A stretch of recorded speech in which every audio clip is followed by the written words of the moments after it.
For 100 years, racers from all over the world have flocked to this little part of the French countryside, Le Mans and Le Circuit de la Sarthe. And tonight, the sim racers of the Porsche Club of Great Britain take on one of the most iconic challenges in motorsport. Welcome to the action here on RaceSpotTV. It's Peter Mackay alongside Chaz Draycott in the commentary box for this penultimate round of the Porsche Club of Great Britain Sim Racing Championship. Chaz, a very warm welcome to the broadcast. Penultimate round, things are getting nervy at the top of the championship.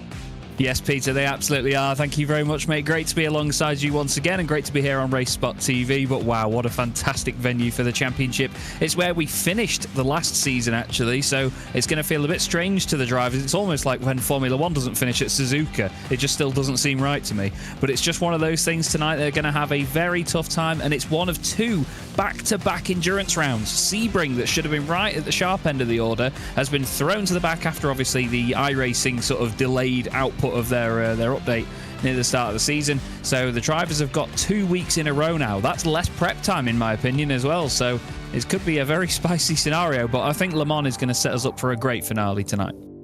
I think so. We've been all over the map, from the Red Bull Ring in Austria to Hungary, Japan, Australia, the United States and the Netherlands. But really, we've saved the best two tracks for last, Le Mans and Sebring. Two venues which really play such a major part in the heritage and the myth of Porsche. This is how the championship standings look at the moment. Christian Tsuruta has got some really good momentum behind him. He holds a slender advantage at the top of the championship, 9 points at the moment. Austin Greatorex a little bit out of touch now, making it a two-horse race for the championship. Johnny Ely and James Cummings, they sit within the top 5. Then Mark Johnson, Rob Sharp, Mark Baxter-Jones and Stuart Clark and Byron Crawford make up the top 10 in the pro standings. But we also have the AM Championship to think about.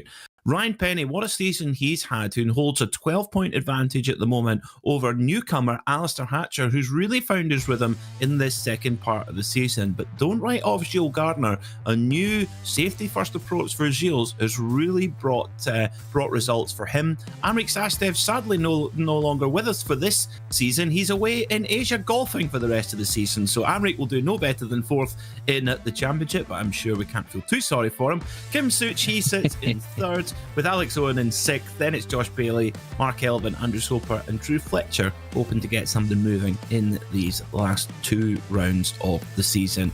Well, Le Circuit de la Sarthe, if you're into motor racing, this place really needs no introduction. They've been racing here since 1923. It's celebrated the 100th anniversary of the 24 hours of Le Mans. 33 corners, 8.5 miles, some of it on permanent racetrack, some of it on converted public roads which open and close for during race week. It's a special place. Porsche have won here more than any other manufacturer, with 19 overall victories and over 100 victories in class. This place is Porsche country. And of course, Chaz, we're going to see something tonight which is kind of a look into the future. The Porsche 992 GT3R has not raced at the 24 Hours of Le Mans before, but it will do next year. Yes, absolutely, with the LMGT3 category, which is going to take place to the circuit, or take on the circuit, I should say. So it's going to be something that we obviously get to experience in the sim first. It's always a lovely thing to have, and that's one of the benefits of the sim. There's no logistics in getting these cars to the track. It's kind of like when the M4 GT3 came to iRacing before it even raced in real life because of lockdown. So we actually managed to see the car in a fantastic representative form before the real world had even seen it on a circuit.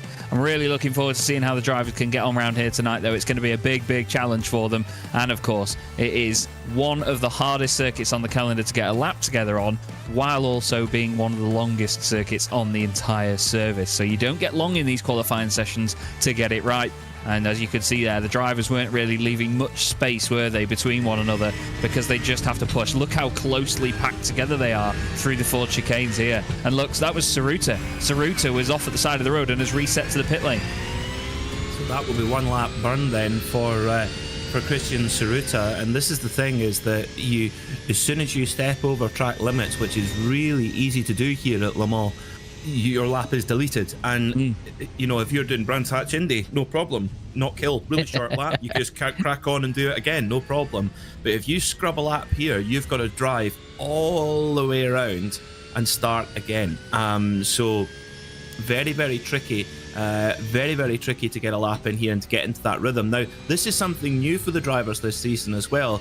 Other races in the season, we've had the drivers qualifying on their own, in their own private qualifying session, 3 flying laps.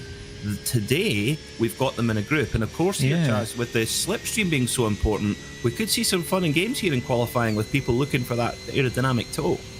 Yeah, absolutely. It's a whole different environment for them now, these qualifying sessions. They're so used to just seeing nobody else on track with them.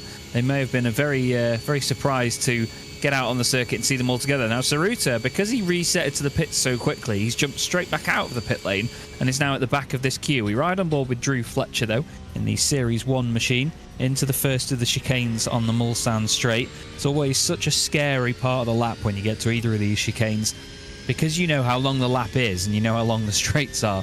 You've got a long old time to think about how you're going to behave yourself when you get there. And here's a key point for tonight, Peter. Look at them all sitting right in the middle of the straight while accelerating up to top speed. Because of the slight arc in the concrete here at Le Mans, the car is closer to the ground if you really straddle the spine of the straight where those white lines are, so you can gain 1 or 2 kilometers an hour more. We are talking minute differences, but the drivers will, of course, take that because it's a free advantage.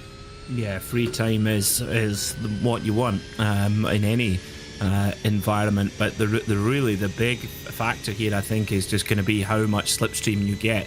Of course, we do have several drivers in the championship who run as independents effectively, but one group that I'm keeping my eye on here, Chaz, is the 11/10th Racing team, because they've got the opportunity to work together if they want to, and the difference of getting a slipstream all the way up these big long straights here at Le Mans is very, very important. And with the to explain it, you've got the car in front of you and it's punching a big hole in the air and thus reducing the air resistance on your car and therefore increasing your speed. However, I guess the caveat to that is, though, you've got to practice that if you're doing it in a group, because you can easily get in a bit of a tangle with one another. Yeah, definitely. You've got to do it in a way that you give each other as much time as possible, but without hindering one another. You know, just being in the way when you get to a chicane, or leaving it a bit too soon to sort of brake, or sorry, a bit too late to brake. You've got to consider the fact as well, if you're the car chasing, you may be arriving at the corner you're getting up to at a much higher speed than what you have before. So you sometimes have to brake a bit earlier, and you know that uncertainty can cost you time anyway. I've just noticed as well that Austin Greatrex has another new paint scheme for this round in car number 13. He's in the French tricolor. We will, of course, see a virtual version of the Partout de France, which is the French aerobatics display team flying over the start-finish straight. Many games have taken to the opportunity of having them fly over the start-finish straight for any race that goes on. Have you been practicing your rendition of the Marseillaise before the start? I've not, if I'm honest with you, Peter. I have absolutely not. I can't speak any French at all, and especially singing in it as well. A fun fact. We could hum. Yeah. And do you know the tune at least? I know the tune, yeah. I know the tune. I think it's an absolute banger, actually, as well, to be honest with you. I think it's definitely on the podium of national anthems for me. Yeah, but I'd say that, maybe Spain. Oh, yeah, that and the Italians. Yes. See, I like the German national anthem, though, but that's probably because I hear it so much with truck racing, because it's a very German sport. But well, of course, anyone who watched Formula 1 in the early 2000s, they got to know the German anthem quite well, just like everyone's getting to know the Dutch national anthem quite well. Indeed. At the moment. Christopher Hart, taking your advice here, Chaz, straddling the inside of the road there in the number 196 car. So apologies if you were hoping for a rendition of the Marseillaise from Chaz and I. We're sorry to disappoint you. Maybe we would get copyrighted for it, actually. We probably would, actually, you know. Oh, dear. We probably would, you know. Did my air trumpet there. Johnny Cullen, 666, he's first to put a top lap in, 3:55.0 for the championship chaser, chasing down Christian Tsuruta. Now, we were kidding on in the virtual paddock with Christian Tsuruta earlier in the week. He was asking about the new qualifying format for this round, and if does the time click over at 0, do you get any extra overtime? And the answer is you don't. So when that clock goes 0, there is no more track time. It ends there and that. So I said he can't be sitting in the pits picking bogeys like he usually does before sticking it on pole at the last minute. I was sticking the bogey on pole. Yes, he does. He does stick the bogey on the pole. You can't get the damn thing off. But yeah. No, it's when it's been dried up there for so long, it just won't go away. He's been dried on the pole all season, really. He's been the qualifying master as the flying bogey of Christian Tsuruta. He absolutely has. And that's one of the best things as well. It's not that he's been sort of playing the format or doing any sort of funny games on race nights. He's just been so fast and consistently fast as well. He's put in a real sort of reigning champions performance this season and looks like he's going to defend his crown, but you never know, because these endurance races are mighty tough. They're a completely different animal to the sprint races that we see over the rest of the season. So car 1 is hoping to be P1 once again. Let's not forget about the battle between Austin Greatrex and Johnny Elia in the championship as well. Johnny Elia on 98 points, only 10 points behind Austin at this stage of the championship as well. So those two could still have a bit of a swap round there. It's all well and good for a podium position, and it's more bragging rights further down the order. But of course, the sharp end is Tsuruta and Cullen, as it was at the end of last season as well. But I think one of the positive things about this championship, Peter, is there is a bit of a spread of talent in the field, but everybody's always got someone to race, and that's one of the best things because it keeps the enjoyment level right up there for our drivers, doesn't it? It does, that's right. And I think with the endurance format for the last 2 races is really interesting because in a regular format, you have the sprint race to begin with, and then the top 20 is reversed to set the grid for the feature. So actually, a lot of the time we've seen drivers have an issue of some description in the sprint race, but then actually get themselves a good grid spot for the feature, and they can really rescue your night.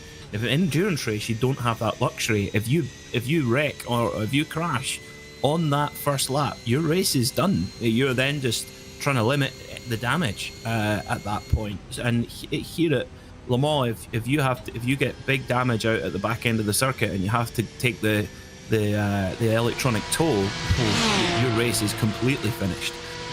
So there is real jeopardy potentially for Tsuruta and for Johnny Cullen, and indeed for the drivers fighting for the AM Championship. Right now, Gio Gardner on pole in the AM class. Let's get Tsuruta over the line though as he comes out of Corvette and down towards the Ford chicane. And always tricky for track limits here, and you've got to try and get the car slowed down. It's actually where the ABS system can play in quite handy there, but you just hope it doesn't cut in too much. Over the line it comes Tsuruta. Where does he get? Does the lap count? More to the point, yes it does. Only 6th quickest, 1.1 off the pace. That is a big surprise, actually. A very big surprise for Christian Tsuruta and for us.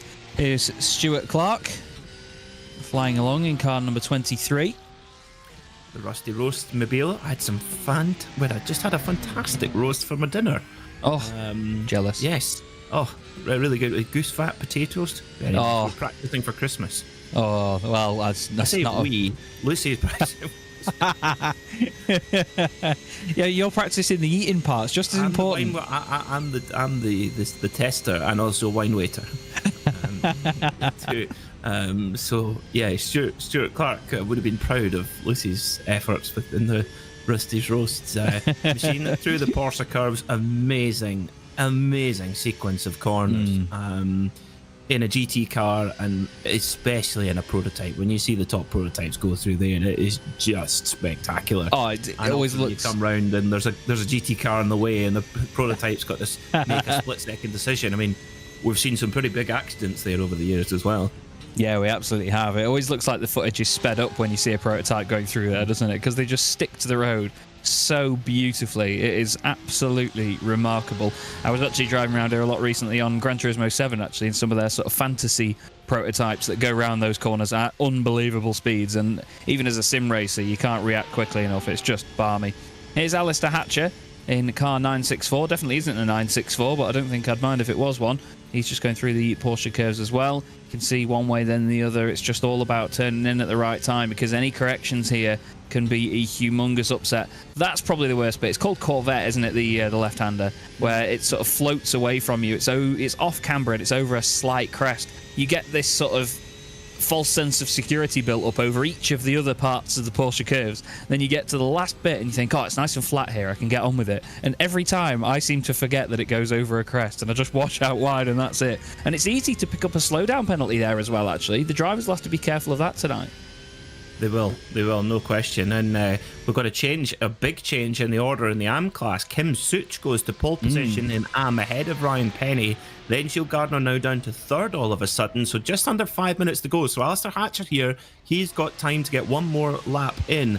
There's other drivers coming around towards Indianapolis and then to Arnage.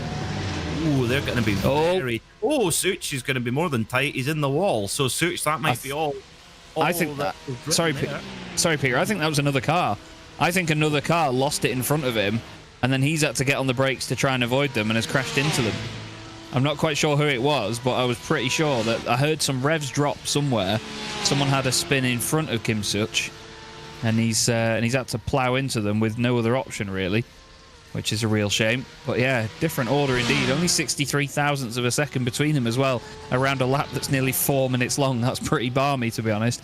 Mark Johnson and Paul Goffin are apparently flying as well at the moment. They are. I tell you who is flying is your man on screen right now, Mark Baxter-Jones. This could be pole position. He's looking very good on the splits right now. Is number 8. Mark Baxter-Jones, can he break the heart of Johnny Cullen at this moment in time? With 3 minute 54.8. Oh, not quite. Just 0.3 of a second off. But what a lap from MBJ. Yeah, that was rapid, wasn't it?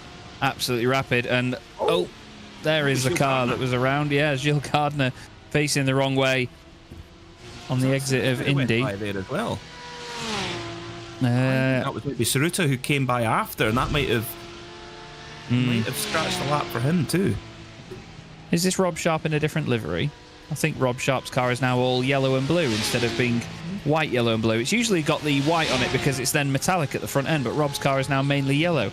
Almost looks like the Alan Menu Jason Plato Laguna from 1997 with that sort of yellow and blue split on it. That is no bad thing. No, absolutely not. I hope it goes as well for him as well. That's where Turner BMW get their paint scheme from. Is it actually? Mm-hmm. Yeah. That's brilliant. Yeah. I mean, it was iconic. We got the inspiration. Yeah. Yeah. So, 2 minutes and 51 seconds to go in this qualifying session. Now, we're going to have some drivers who are on laps here who are going to be able to get them finished, and others who are not. Now, the man I'm looking at is Christian Saruta. Did he get to the finish line in time? He's still in 7th. He's 1.2 seconds off the pace. His last lap was not an improvement. And where is Saruta? That's the first chicane. He's got no chance. He's going to get round. No.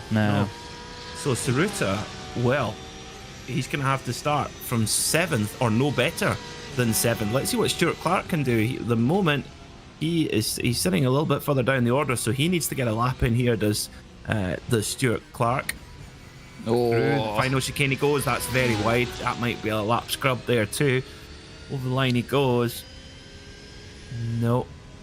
He does improve, but just 15th. 15th. Well. It's Le Mans qualifying, isn't it? It's so difficult. Yeah, it's just a different kettle of fish altogether. You get really mixed up results when we come to Le Mans. That's one of the best bits about it. It really throws the cat amongst the pigeons, so to speak. Even in truck racing as well, believe it or not, the European Truck Racing Championship races at Le Mans. We're on the Bugatti circuit, of course, but even then, you know, it seems like it's the real Achilles heel of a lot of drivers in that regard. It's the same here, though, at this very long circuit. It's very daunting when you race around here, so obviously a lot of the drivers, I get that in their heads. Austin Greatrex isn't going to finish this lap. No, he's not. No, so this is just a practice lap for Austin. Austin's in 4th, though, second row. Not too bad. Over the line comes Alistair Hatcher. What can he do? Can he get in the reckoning with the AM class? No, he cannot. So Johnny Cullen right now is looking golden for a pole position. And for Cullen, in this endurance format, it's a tricky one because if he's going to try and go for the breakaway early, which is not easy to do, he's got to kind of commit to that strategy. He won't be able to do any fuel saving. Whereas Tsuruta, if he's in that leading bunch, or certainly the chasing bunch, he can do a lot of fuel saving and then try and catch up with less time at the fuel pump in the pit stop. So I think we're in for a bit of a chin scratcher of a race here. Well, it depends on which chin you want me to scratch. But still, we'll have to... I've got 3 to choose from. You and me both, darling. We'll have a good time all the same. Johnny Cullen's actually going to finish this lap now as well. He might even improve on what he's done before, and I think he has just done as well. No, it didn't count in the end. He was only about half a tenth quicker, but it didn't count in the end, it seems, because he'd already done all of his laps anyway. Here's James Cummings across the line. He's been really quick in qualifying as of late.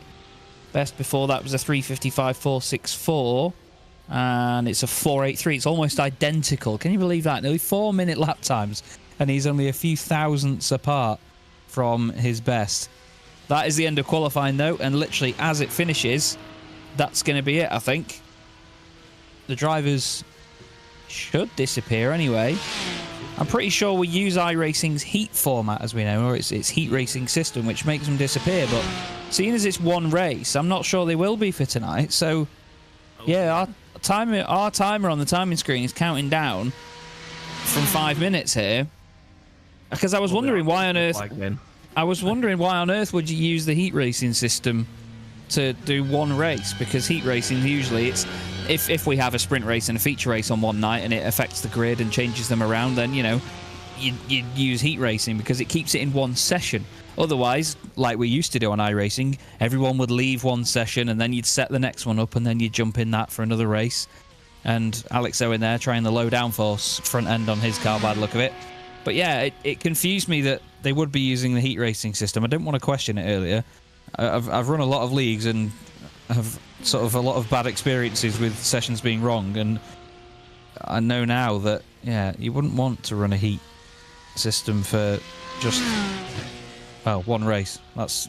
So that must mean then, that's in contrast to what seemed to be communicated. So that does mean that all the laps that are underway are going to be finished. So where does that put Christian Tsuruta? Because is he on track at the moment? I don't think he was. No. So, oh dear. Yes, that might cause a little bit of a little bit of discussion in the paddock. So Alex Owen, can he get a lap on the board? He hasn't been able to get one on the board yet. He does so. So he's on the grid now, 21st, so ahead of Christopher Hart and one or two others. So Alistair Hatcher now, let's see what he can do, because he's trying to get up there around with Kim Such, Ryan Penny, Jules Gardner et al. In 12th, 13th and 14th overall. Oh, a bit of a big slide there for Alistair Hatcher. He did well to hang on to that, because that was starting to go quite early and he was just going, oh, come back, no, I'm in charge, not you. Let's see what this lap's going to be though. His best so far, 3:59.158, comes up in the number 964. How far has the 911 come since that machine? Quite a long way in the space of 30 years or so. Over the line he comes. Is it much of an improvement? No, it isn't. So no better than 18th then for Alistair Hatcher. And Gilles Gardner also with a little bit of battle scars, which I think might be from that incident where he spun in front of Kim Such. It's been an interesting session, hasn't it, to say the least? There's a lot of I was just looking down the order there. Sorry, I was in a bit of a trance of just reading through who's where. And with Tsuruta in 7th, Greater X 4th isn't, he's not far off where he usually is there, but, he's got Baxter Jones and Johnny Elia, the two teammates, in front of him. There's going to be some fantastic battles. We do have some pro drivers as well behind the AM leaders, but yeah, Kim Such doing a great job at the very forefront of the AM class. I really wish I'd seen the Discord messages about that session sooner, because I could have mentioned that, if it's just one race, it will let you... finish your laps. I'm wondering how hard done by Christian Tsuruta will feel now, but he might not be the only one. We'll have to wait and see. There's only a handful of cars now on the circuit. There is the man that we look at here, Gilles Gardner, and actually, to be fair, the other car was Andrew Soper, but he's just gone into the pit lane right now. So Gilles Gardner continuing on with that very low downforce front end. And what's funny is as well, Peter, we may see cars here struggling in a straight line and having reduced straight line speed over the course of the race, but there won't really be any sort of visible damage on the car because it's very easy to just knock the floor of these things or knock the splitter. Just a tiniest bump here and there, and the driver will feel the difference, but we won't see it. We won't have a visual indicator that something is wrong with the car, so we need to try and keep our eyes out for anyone that seems to be struggling pace-wise in a straight line. Yeah, that's very true. You've got to keep away from too many big curb strikes here at Le Mans in certain places. Big hello to Amrik Sashdev, who's watching from Thailand. Good, aren't we? Aren't we the international men of mystery here in the Porsche Club of Great Britain? It's just gone. It's just coming up for 3:30 in the morning in Thailand. He's suffering with jet lag. I thought he'd watch this to help him get back to sleep. Well, we will certainly be able to help you with that, Amrik. You just keep on listening to Chaz and I, and that should do the trick. Yeah, absolutely. We'll get you off into the land of Nod. Gilles Gardner, he's still cracking on. He's determined to finish this lap, and he might be blissfully unaware the what his machine looks like, which has it's been fairly mangled out of shape there. Up to the finish line he goes. We should be ready to shift over to our race session. Yeah. I think now, the penultimate round of the Porsche Club of Great Britain Sim Racing Championship is about to get underway here at Le Circuit de la Sarthe, and perfect conditions for our drivers as well. This is how they start. Johnny Cullen and Mark Baxter Jones are your front row, with Johnny Elia and Austin Greatorex on row 2. Then it's James Cummings and Rob Sharp. The big talking point, the big surprise in qualifying, championship leader Christian Tsuruta back in 7th on the 4th row alongside Oliver Carbadine. Then it's Baron Crawford and Paul Goffin. Mark Johnson and Kim Such are your 6th row of the grid. Then row 7, Ryan Penny in the AM class alongside Gilles Gardner. Then it's Stuart Clark and Stephen Kershaw. Drew Fletcher and Alistair Hatcher make up row 9.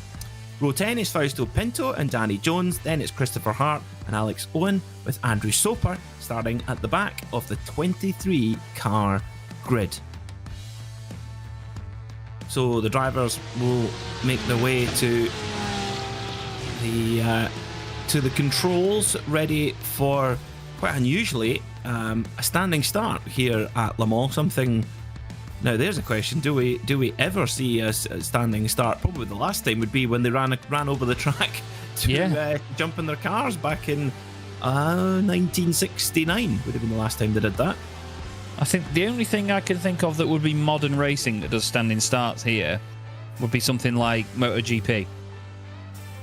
That's an excellent one on the Bugatti circuit. Yes, yeah, but it uses the same pit straight. Of course, yes. But that's the only thing I can think of. Like you say, that's only the Bugatti circuit. I can't think of anything that runs the full layout that would ever do a standing start. I'm not sure if there's ever usually like any support championships or anything for it. I mean, when the trucks were at the Bugatti circuit, we had the French Lotus Cup or something, which is as weird as it sounds. But I can't think of anything that would honestly use the full circuit with a standing start. The only one I could maybe think of is the Le Mans 24-hour again motorcycle race where they run across the track and jump onto the bike. Ah, right. Yeah, but that's. I mean, is that a standing start or that's a running start?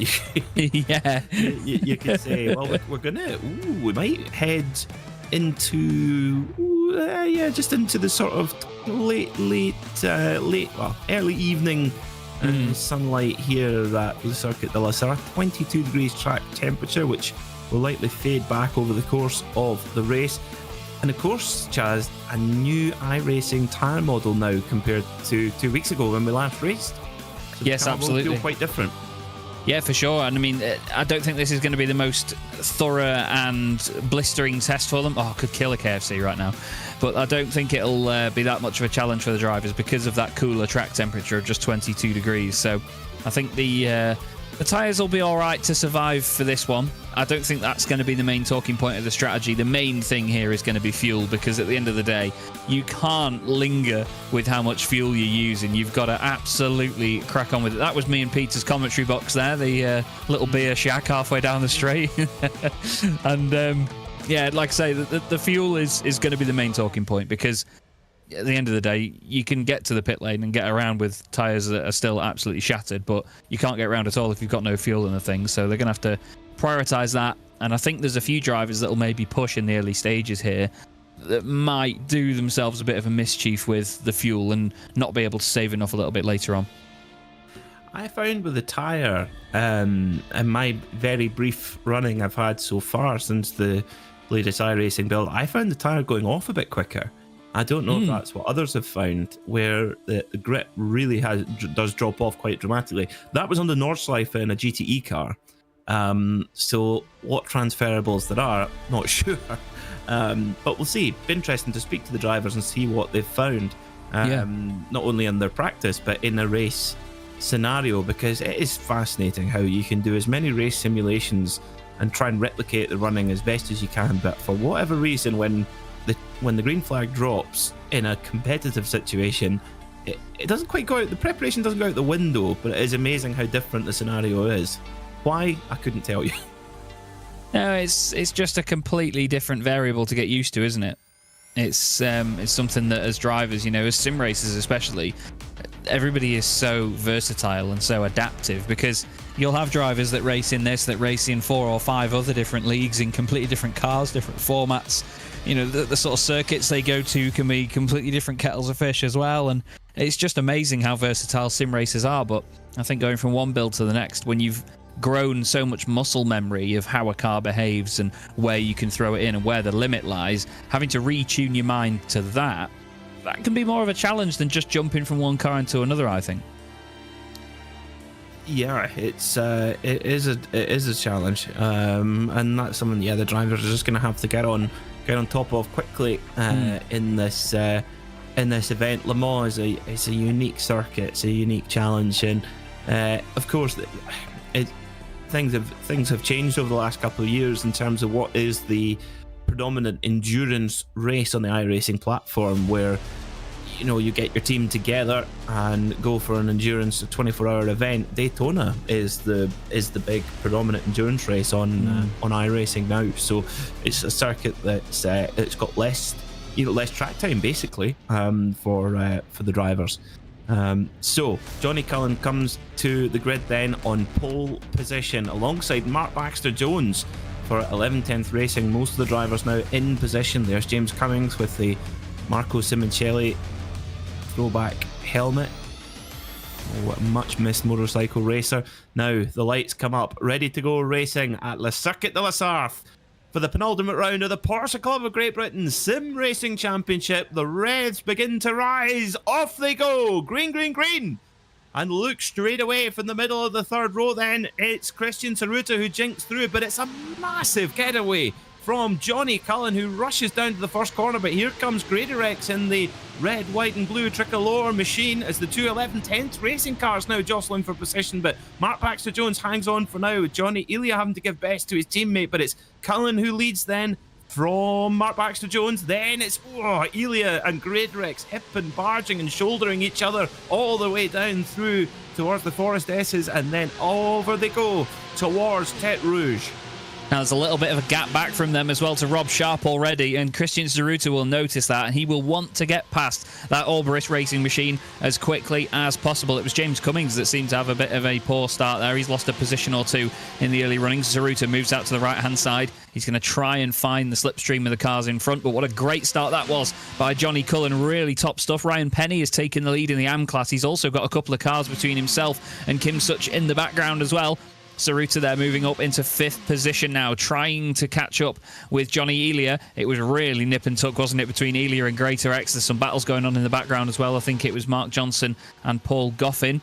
Bit of side-by-side action here and there, as there is number 44, Kim Such, currently 2nd in the AM class. He's now right behind Ryan Penny as well, actually. Seems like Ryan is having to jostle for his position as well. I think some of the 11/10 cars might have come together there, because there was 2 more of them in the middle of the pack, and they were right together. I think it was Byron Crawford was with... Who was he with? There was somebody else. Oliver Carwadine, actually. I think Carwadine's the one, the number 14 machine, actually. The white and blue car a little bit further back. That lost a few places there, Peter, but plenty of jostling, and it sounds and looks fantastic, doesn't it? Yeah, an orchestra of flat 6 motors making a wonderful symphony around the French countryside here as the AM-class competitors shuffling around for position as well. You see Mark Johnson there in the Brumos liveried car right in the heat of that battle with the number 101 of Pinto right behind there. So Johnny Cullen leads then by 0.4 of a second from Mark Baxter-Jones. Big lunge there from the 101 of Fausto Pinto. And doesn't quite get it done just yet at the Mulsanne corner. The tight right-hander of Mulsanne. Danny Jones in the background there in the Haribo Bear car. But Cullen leading from Mark Baxter-Jones, who's opened up a bit of a gap to Greatorex, who's got his hands full with Johnny Elia at the moment. So Greatorex there in the Huber Racing livery, which we saw running at, actually we saw it running at the Nürburgring in similar colours to that, driven by French legend Romain Dumas, a guy who knows his way around here. Oh, Such in the fence. Oh no. Oh dear, Such in the fence. That's at Indianapolis. Yeah, he's had either a drama with somebody else there, or he's lost the back end and hit the wall on the right-hand side. If I had a French franc for every time we've seen somebody do that, we would be, well, we'd probably have about 5 quid's worth. But still, it is not good to have an off through Indianapolis. It's such a scary part of the circuit. There's been some big offs there before. And yeah, look, just as he transitions onto the brakes, goodness me, that's a big one. Absolutely massive accident. Luckily, it's just in the sim, so he'll be fine. But he'll be a bit damaged in terms of pride from that one, I think. That is not what you want to do on the very first lap of an hour-long race. And to be fair, I was going to say, considering it is an hour-long race, this is where Mark Baxter-Jones shines. Look at the energy dissipation there by the not soft at all tyre wall as Kim Such goes ploughing in. Thank you, Hugo, for the slow-mo. I'm not sure Kim will thank you for that one, though. But MBJ, as we see here in second place, he's so good at endurance races, Peter. We've both seen him succeed in many of them before. Over in the Sim Racing Magazine community, the first 2 events that we had that were hour-long races were won by Mark Baxter-Jones just because he is so consistent. He may not always be the fastest driver out there, but when he gets switched on to a circuit and he gets in a rhythm, he is ridiculously consistent. And I think tonight and these endurance races are his place to shine. So Greatorex may get by, but later on in the race, Mark's consistency may be what gets him a place back. You never know. Saruta on the back of these 4 now as well. Yeah, Saruta making some moves up. He started in 7th, he's now up into 5th, and really his target's got to be to get up onto within the slipstream of Johnny Elia. At the moment, he is 9/10 of a second away, so enough to pick up a bit of a slipstream. The issue is that Elia's picking up a bigger slipstream from Greatorex ahead, who in turn is picking up a slipstream from Mark Baxter-Jones. So it's like almost like watching Talladega times here at Le Mans, going down the Mulsanne Straight as they go into the newly named Daytona chicane. The first Mulsanne chicane is renamed Daytona. Likewise, the bus stop at Daytona is now known as the Le Mans chicane. It's the hand across the Atlantic. I think it's been referred to as a big lunge there from Pinto. Gets it done, as meanwhile Penny gets a move there on the 14 of Carwadine and goes through, but Alistair Hatcher right there behind Penny. But it's Drew Fletcher who leads the way in the AM class so far. We haven't said that for a while this season. Yeah, Drew was actually overtaking all of those guys. Pinto took advantage of it, and Penny has actually dropped 3 positions in all of that. He was just trying to defend his place from Carwadine, who was now trying to pick up the pieces. Carwadine had a bit of an off on the first lap, which I think involved Danny Jones, because Danny dropped down the order quite a bit as well in the opening stages. But yeah, Penny losing the lead and then losing a few more places as Kershaw and Pinto pushed their way through as well. It was a very committed move by Fausto Pinto there, making it 3 wide, especially on the second lap of an hour-long race. But if Fausto is anything, he's not backwards in coming forwards. He's always been a very exciting racer to watch as Fausto. He's the guy that makes the moves that some others wouldn't. He really puts the cat amongst the pigeons, does Fausto. It's great entertainment to watch. As now Stephen Kershaw has made a move on Fausto. And now they have more and more cars committed to this battle. As off in the background goes, I think that was Andrew Soper, was it? Car 72, just going a little bit hot. But look at these lot now, bump drafting each other down the back straight towards Indianapolis. Crazy to think that they didn't used to have chicanes there, and some of the speeds that are capable. You know, Porsche 917s doing 240 miles an hour as you're surrounded by a magnesium frame. No thanks. Weren't they filled with gas as well, the 917Ks?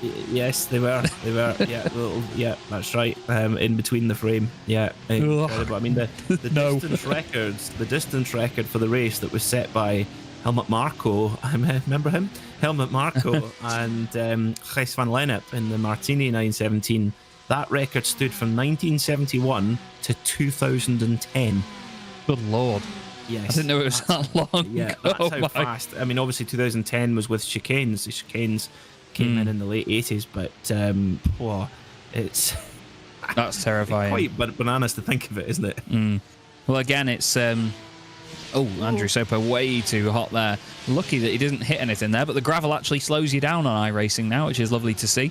I was actually, again, I'm going to mention Gran Turismo again, sorry Peter, but I actually drove the 917K recently on there as part of the license tests where you have to drive on 1970s slicks around a wet Spa-Francorchamps to try and beat a lap time. And safe to say, I only completed one lap, and it was fast enough, luckily. But oh my lord, it Old is... Spa or New Spa? A new Spa, unfortunately. New Spa. But even then, you know, the straight line speed, consider it only has 4 gears. You know, third gear, you're going from like 90 up to about 155, 160 mile an hour at least. It's just ridiculous, the speed of that thing in a straight line. But, you know, it makes you realise why they were so terrifying and unfortunately unsafe as well because of the ridiculous capabilities they had even back then. But, I mean, you look at other cars that raced here, like, slowdown penalties galore there for Kershaw and Pinto. Penny gets caught out, and Alistair Hatcher's going to get a freebie. That was a replay of those guys, actually. But I was going to say the Nissan R92 CP. That was a hell of a race car around here at Le Mans, wasn't it? I remember the amazing lap by Mark Blundell that put him on pole position. I think it was 1990 he raced that car. Funnily enough, I interviewed Mike Wilds as well, who also drove that car. I interviewed him at Race Retro last year. He's a very, very lovely bloke. But that car is possibly one of the most underrated, brutal cars of Le Mans, I think, the R92 CP. Yeah, that was you knew you had to build special cars to leave the Porsche 962 in the weeds, which is exactly what happened at that time. The Porsche 962 was, you know, it definitely had a long time in the sun, but it was made to look quite dated by that new wave of cars, and of course, I think typified by the Mazda, the 787B that won Le Mans shortly after that. So this place is just. It's a book. Every corner is a book. It's just wonderful. Every year is a book of what happens.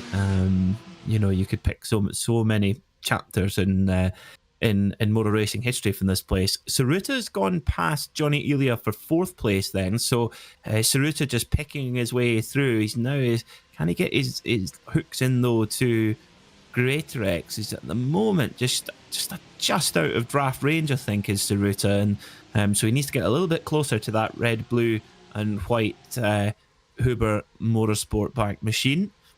But meanwhile, at the front of the field, Johnny Cullen is under pressure. Mark Baxter-Jones is right there, and I think Mark Baxter-Jones, he's a very clever driver. Hugh Seychaz, super consistent, and he might well think, right, I'm not going to bother trying to pass Johnny here because I'm just going to slow us both up, throw us back into the clutches of Austin Greatorex and Christian Saruta. I'm just going to stick right on Johnny Cullen's bumper, and I'm going to use less fuel than him as Carwadine goes for a little mid-twirl. Oh no, that's Penny. And takes Penny.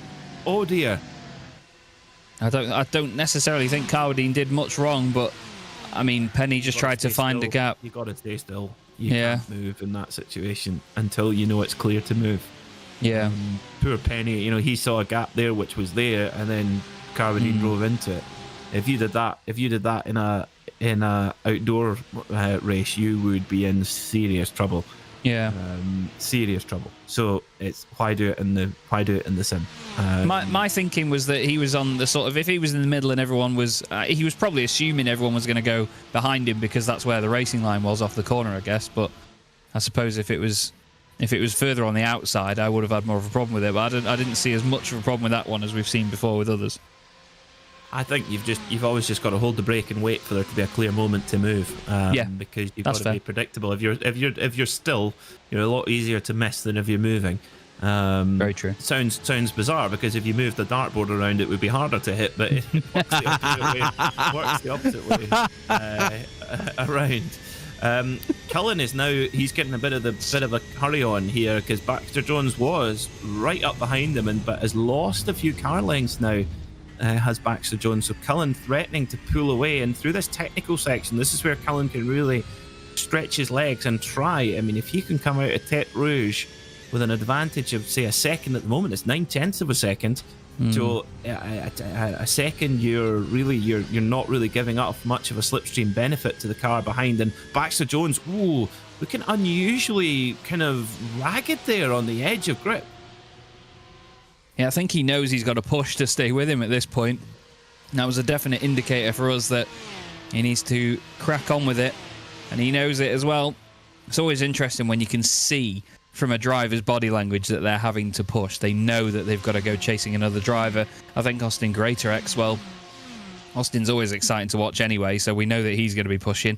He's got Saruta behind him as well. Christian could be quite happy to sit in 4th place at this point, because he's going to be saving fuel now before the inevitable pit stop that we will see a little bit later. Baxter Jones very wide through the first of the chicanes as well, but look, they're all as quickly as they can get into the middle of the road there, and you can see Saruta now tucked right up behind Greatorex in the background. He's going to go for a move. He's got no reason to hang behind him, really.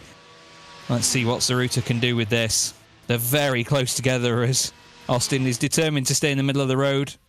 Saruta sort of bullies him over to the right-hand side slightly. He's going to have the inside for the first part of the chicane, but then it's going to be the outside for the next part, and Greatorex relinquishes. That's fair enough. All fair racing. Just tidy, wasn't it? Yeah, very tidy from both. Yeah, and smart. Austin Greatorex, very, very clever. Also, just thinking, there's no point trying to throw a big block and you then lose the scent of the two cars ahead. You don't want to do that. So really good. It's also very important to point out that each of these drivers, yes, they're running with the same model, the Porsche 992 GT3R, but they're also running an identical setup. So it is absolute parity. So it's not as if you can trim the wing out more than someone else and take a risk and not be as good in the corners. These are all absolutely identical cars. The only difference really is down to the setup of equipment that the drivers have at home. So whether that be the performance of their computer or the hardware that they've got, the braking pedals, the steering wheel, and if you've never had a go on one, I was speaking to a couple of friends earlier in the week, and one of them was saying, it can't possibly be that good. He says, I'm rubbish on these PlayStation things. I said, you need to come up to the house, come and have a couple glasses of wine, and come and have a go on this, because you won't believe how good it is. Yeah, well, that's the thing. I've still now, after all this time, I've still got friends that have never done any sim racing or even sat in a sim racing rig, and they'll come over, we'll get the rig out, slide it under the desk, and they'll think, what on earth is this? Like, why have I never thought of this before? Because there'll be massive car people, they'll love the idea of it, but they'll have just never experienced it, especially if you're on triple screens as well. Some of the immersion you can get and the width of it. I mean, I'm on triple 27s now, which I have to turn my neck to see what time it is in the bottom right corner, but the immersion you can have just by having that surrounding you. You sometimes forget that you're staring at screens, and it fills your vision that much that you feel like you're there, and that's what sim racing does to us so well. But the racing we see within iRacing and from guys like this, it is as real as it gets. As, oh dearie me, there's not much room there, boys. I think Austin was arguing the point there that there wasn't a gap, and John Elia was saying, well, there used to be. That was scary stuff, but still, that is about as close to the line as you can get with what's fair and what's not, I think. Goodness me. Well, but still have to be careful, because look what's happening to Saruta. He's just checking out ahead of them, and he's now setting off in hot pursuit of Mark Baxter Jones. Now this is a difficult phase of the race now for Saruta, because he has no slipstream at all ahead of him, and Mark Baxter Jones does have a slipstream, so he's really trying to catch Mark Baxter Jones with one hand tied behind his back.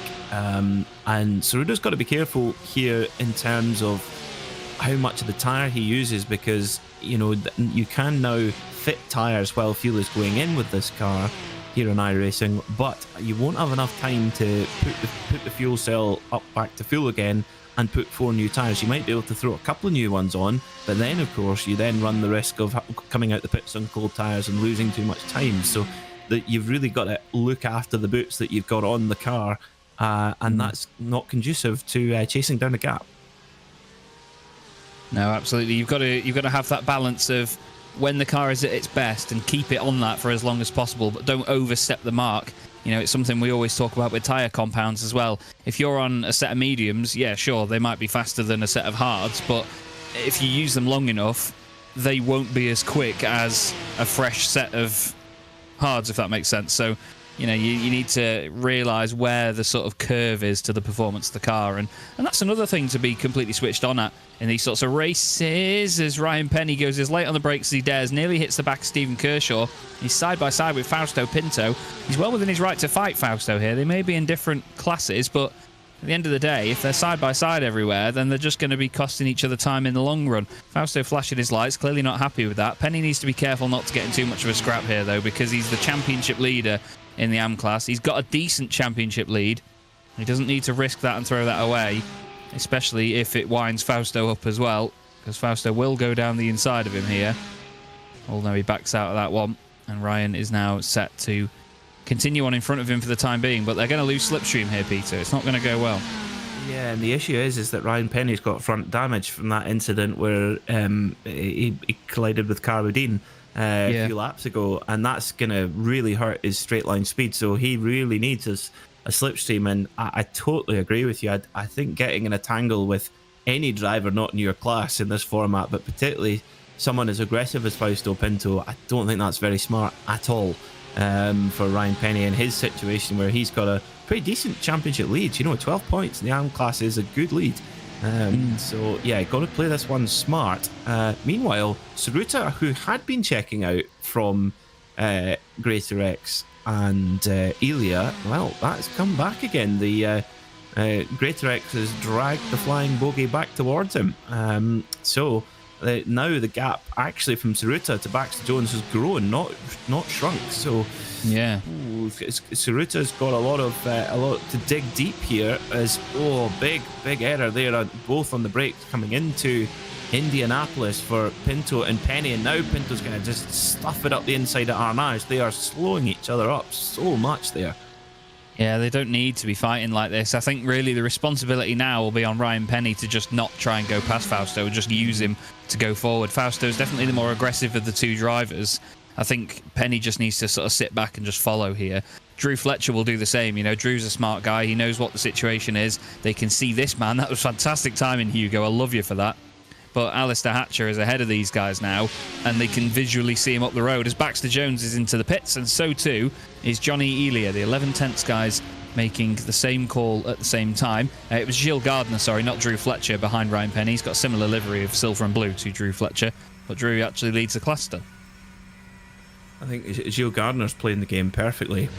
He's watching them not lumped out of each other, and he's just sitting there soft throttling and keeping it nice and safe. That's been Gilles' raison d'etre all season long, and it's worked. It's really worked. So into the pits then, Byron Crawford in the 11th. Now does he... didn't quite see if he popped up on the jacks to take tyres. Meanwhile, that was quite wide there from Greater X. Has he been assigned a slowdown penalty? No, so he's been able to keep going. But Elia has gone into he's taken his pit stop. Now, what are we expecting pit stop strategy here, Chance? What are our permutations? I think if they're going to just make it to about 20 minutes, some drivers will play it safe, and if it ticks over past the 20-minute mark, they'll say, look, we can do 2 stops, 20 minutes out of each fuel tank, we're fine. They'll just go to that. So the two 11 tenths guys, they've come in now at 20 minutes. They'll fill it up, see where they're at, and then see how much additional fuel they'll need at the end. They're doing the maths live on that, I'd imagine. Some of the other drivers will just do it until it's completely empty. They'll not set a sort of yardstick in the race. They'll just run it until it's on fumes, and then just calculate it from there. There's always two ways of looking at it. You can aim for certain distances, knowing what the tanks will take, or you can just run it until it's completely spluttering by the time you bring it into the pit lane. I think the best thing to do is to do the latter. You may as well run it on fumes, because otherwise you're just wasting time pitting a bit early. You know, you're still going to keep your later pit stops to be longer. You need to save the time on that final stop by running it on fumes, I reckon. It's hard to explain, but the knock-on effect of running it on fumes, I think, is better. Yeah, it's curious that all the 11/10 guys have done the same thing. I can see why they've prepared to do that. They've done the sums, they've done the numbers, that's fine. But I do find it interesting that Mark Baxter-Jones still stuck to that strategy, because he had the perfect front gunner in being tucked in behind Johnny Cullen. That was absolute dreamland for him. So I do understand if you've got a program and you'd say, like, we're going to stick to this program. We don't want to be recalculating things, but it was looking very, very good there. See how it plays out. They might have played a strategical blinder. You never know. So Austin Greatorex, the car does look good. I like that livery. It's very, very cool. Yeah. The Huber racing car, with the traditional number 13 for Austin, who's a Porsche Club of Great Britain sim racing lifer. He's been there right since the very beginning, when we had our GT4 sprint race at Lime Rock Park. Wow. In the 718s. So it's come a long way since then. And what I'm loving, Chaz, is in our virtual paddock, we're discussing already car choices for next year. We had the RSR last season. We had the 992 Cup before that, the 991 Cup before that one. And talking multi-class, I'm on board with that. Get the 963 prototype in there, the GTP car. Yes, please. Yes, please, indeed, from me as well. Absolutely. And that would be quite interesting in itself, because I don't think the way to police that would be put the pros in the 963 and then put the AMs in something different. I think let people choose which of the two classes they'd like to go in, and we'd get a good spread of talent in both fields. There's, whoa, Greatorex. It's close to the back of the bogey there. He's trying to put it up his own nose. He's that close to the back of it. Cullen in as well. Obviously, this is the limit on what the cars can do. And look how uphill the start-finish straight is there. Look at the pit boxes on the right. Something I always forget about Le Mans every time that I either see the place or go to the place. It is such a steep uphill start-finish straight here. It's really, really crazy. And the drivers now all filter in and come to a stop. And let's see who goes first. Now, Greatorex goes up for tyres. I'm not sure whether that's intentional or not. That's the thing with sim racing and with endurance races here. You never know whether they mean to go for tyres. Cummings is doing the same. Cullen has done the same, actually. I've only just noticed. And Saruta does not take tyres, and he's going to take the lead. And pops into the lead. Wow. Oh, interesting. I love this. Goodness me. I love this. Now, I also think that Saruta may well have shorter fueled as well. So it might be more than just the tire, not taking the tires. It could be that Saruta's gone, I'm going to short fill, I'm going to stay with the leading group, and then hopefully it'll come back to me in the second stop. But this is really interesting. I really like this. So now we're going to keep a close eye on the gap between Saruta and Cullen. Right now it's circa 1.3 seconds, thereabouts. Now, is that going to increase or not? Because I think for the first half a lap or so, you might well do, because cold tyres, not very nice. Whereas Saruta, he's still got his cozy Michelins on. Yeah, it's going to feel, well, it's going to feel very strange for Saruta on these first few laps, I suppose. But, you know, these are the sort of drivers that would practice these things. You know, they'll do a stint and they'll just go out there and see how the car feels after 20, 25 minutes or so. Saruta may well have tested that, and he knows that he can keep a consistent pace. You know, some of the best drivers in the series, we will see, even on some shattered tyres, they will continue on decent rubbers. Baxter-Jones is actually the man that takes the lead of the race now, with that 2.5 second lead. I'm not sure if you mentioned that already, Peter, but I lost you for a moment there, so I'm sorry. But, yeah, Baxter-Jones is the one that leads this, so I think maybe that early stop has helped him out slightly. Elia has jumped Greatorex as well, with Sharp in 6th place, Cummings 7th, then Byron Crawford, Johnson and Goffin. Those three have sort of stayed under the radar a little bit for now. But look at this. We are treated already to the fact that we've got our two championship protagonists right together on the circuit. This is awesome. It's fantastic, isn't it? So has Mark Baxter-Jones and the 11/10 racing team, have they have they got the, have they nailed the strategical conundrum? Let's see. I mean, they might have less fuel on board. We look at the pit stop times. Mark Baxter-Jones was in the box for 16.1, Tsuruta in for 14.5, Cullen in for 21.4. So I think Cullen has got quite a bit, well, he will have quite a lot more fuel on board. And he's gone past Tsuruta. Yeah. Made the move. And I don't think Tsuruta's going to fight that too hard. I think he knows that it's just going to be a case of, look, there's still a long time left in this race. So we're just going to carry on, take it lap by lap, and do what I can do. At the end of the day, what Tsuruta could do now with the rest of this race is just damage limitation. He could happily just sit behind Johnny Cullen, save fuel sitting there, because he knows he can probably match him for pace. It's just that his qualifying didn't work out for him. And what this has done, this strategy, is give him better track position.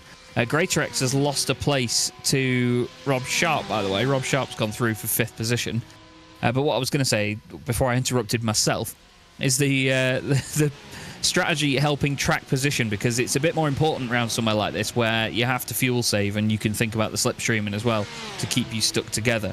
So I think it's a really, really good shout that by Tsuruta, although Cullen is, he's flying around here at the moment because the fresh rubber will be helping him, won't it?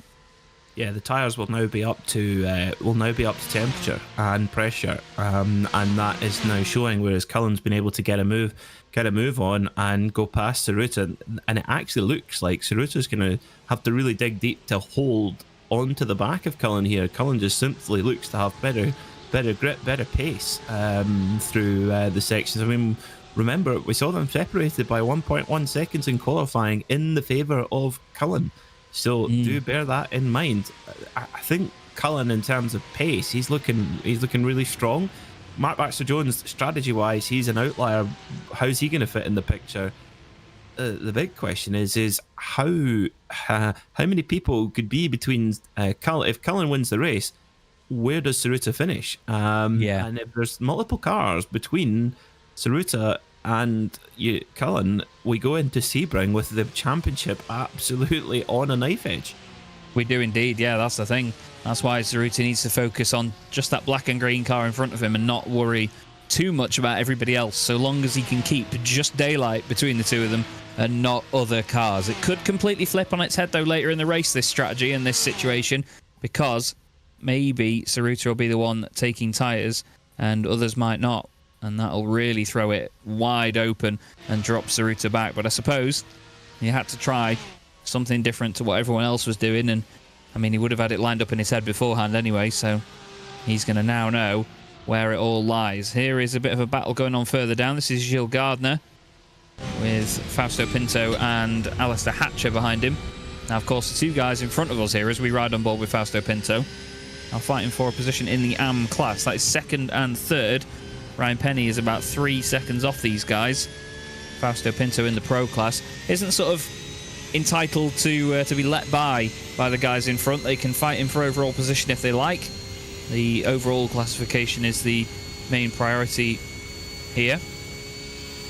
And Oliver Carwadine has put in the YouTube chat, public apology to Ryan for the mistake this evening. I shouldn't have moved after spinning. Not thinking straight. So fair play to you, Ollie. Hope you're all well, mate. Sorry to see it.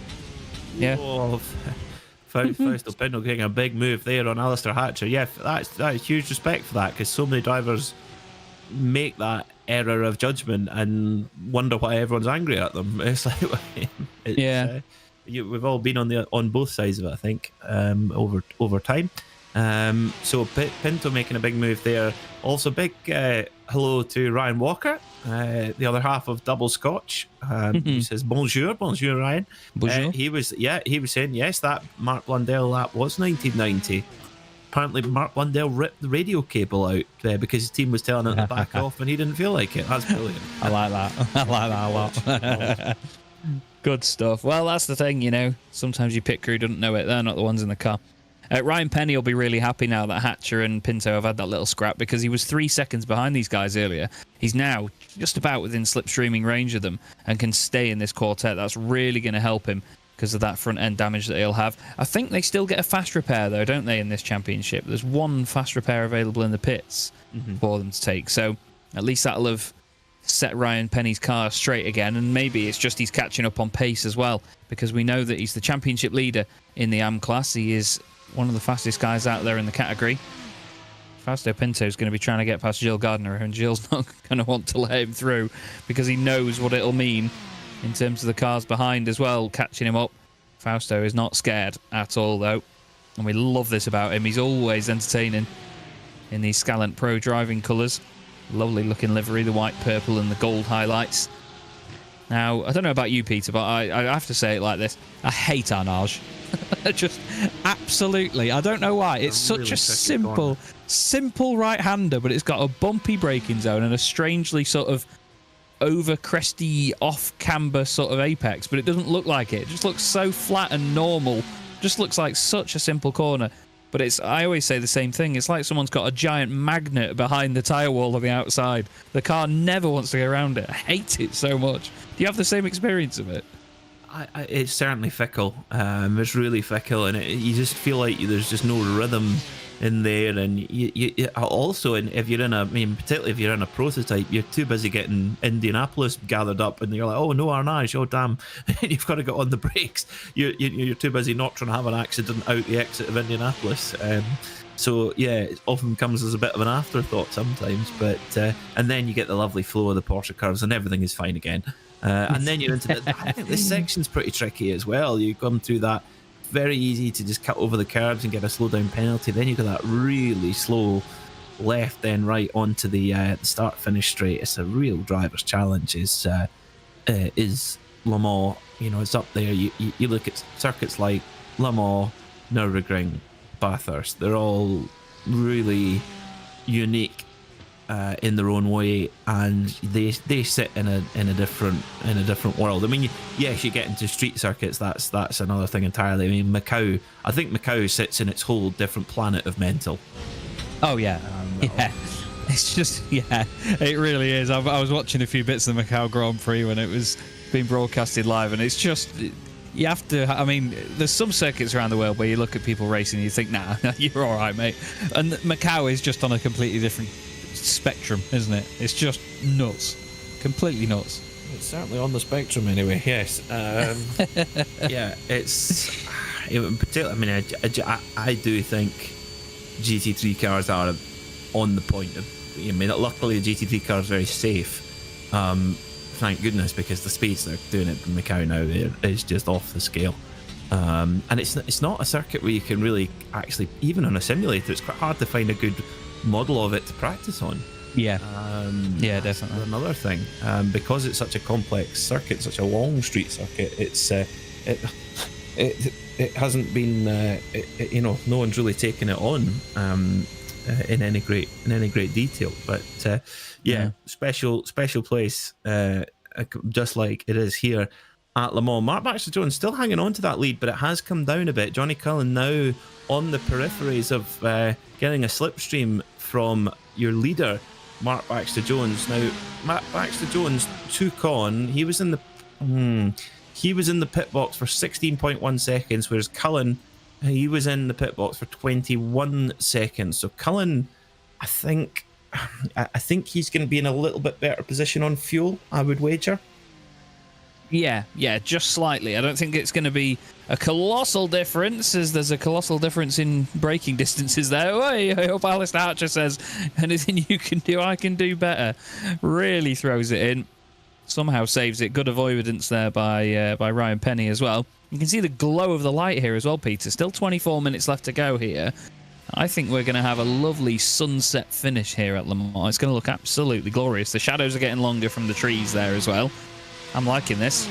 Well done to the guys for setting it up in these conditions and for this lighting, because it certainly keeps it a bit more dramatic as well, and it'll be a challenge to the drivers. It will. It will. Yeah, 24 minutes to go coming into the twilight of this race. 36 minutes down, 24 to go. So we won't be too far away from our second round of pit stops. I think we'll see the 11/10 cars in I would say a lap or two's time, coming in for their final splash and go. And I do think, yeah, Johnny Cullen's just playing himself into a very strong position. He's just left Tsuruta for dead. He's now 2.3 seconds ahead of Tsuruta in third, his championship rival. And Cullen now just a second off the back of Baxter Jones. So that now gets him in the slipstream range of Mark Baxter Jones. I tell you what, for Tsuruta, it's going to be tricky for him to beat Mark Baxter Jones here, Chance. So for Christian Tsuruta, I think if he can get onto the last spot in the podium, I think that would be a decent result at this stage. Yeah, definitely. You have to take what you can get, and especially at Le Mans as well. It means a lot, this circuit, to drivers because of how big a challenge it is, and because it's an endurance race as well. They carry a lot more weight and a lot more meaning with them. As dearie me, Gilles Gardner goes a little bit over the top there into the Ford chicanes. Loses a bit of time bobbling over the curb, but he didn't get a slowdown penalty. Fausto Pinto now onto the back of him once again. Speed they carry around the first corner is just monumental, isn't it? You almost forget it's there. It's like just a precursor to a braking zone, really. But it's just fantastic to watch these cars swoop through there down this epic hill as well. Not turning left like Alan McNish once did. And now towards Tete Rouge, another very scary corner. I can't always get these S's right either, to be fair, because over the crest there and then into a dip for the first part, it's one of those corners that gives you a false sense of security with how much grip you've got, isn't it?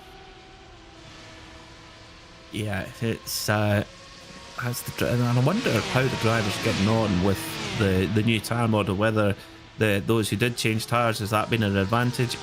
It certainly seems so with Cullen, didn't it? Because Cullen, it didn't take him long to get back past Tsuruta, who was on the older tyres. Very true indeed. It did seem to make quite a difference between those guys, so we'll see how it affects others in the field if we spot some going for tyres and others not. Oh, Penny needs to not push too hard here. You could see there he was incentivized. The carrot on the stick was that he was closing in on Fausto Pinto. When he saw it and he thought, oh, great, an opportunity for a move. And he just pushed that little bit too hard. He doesn't need to fight with Fausto, but it's almost like the two of them are trying to prove a point to one another at this point of the race. But they just need to keep their cool. And at the end of the day, if Ryan even finishes third in this class, he's not going to lose out to drivers that are massively a threat in the AM Championship. Sure, Gilles Gardner is up there, but Drew Fletcher is not. So Gilles is the only one that he really needs to worry about at this stage with just one round left. So if he can sit there behind Fausto Pinto, it's not going to affect a thing, and he can happily just do a bit of damage limitation again. We've got two championship protagonists, both in damage limitation scenarios right now, and this is where patience is a virtue for drivers at Le Mans, isn't it? It is, yeah. You've got to pick your moments here at Le Mans. So 20 minutes to go, and Ryan Penny still jinking around, still glued together with Fausto Pinto and Gilles Gardner ahead of them in the running. And Gardner, this is now where it is coming down to the crunch for the AM Championship. He really needs to finish ahead of Ryan Penny to try and mount some kind of challenge in the championship. It's becoming a little bit of more of a tall order mathematically, but tell you what, Ryan Penny, he's on the charts, running it in deep, and he clips the apex nicely at Indianapolis. And Gardner now going a little bit more on the defensive, covers the line off as they come through Armage, and Pinto not really got an answer at this point for these two AM drivers. No, Penny's just suddenly switched it on, hasn't he? He's just suddenly come alive in the last sort of three corners. Into the pits comes Christian Tsuruta then. So he's not been in slipstream for that long, and now we get to see what he's going to do pit stop wise. Now he knows that he can make it to the end here, because we saw the 11 tenths guys do about 20 minutes, and they pitted voluntarily at the end of that.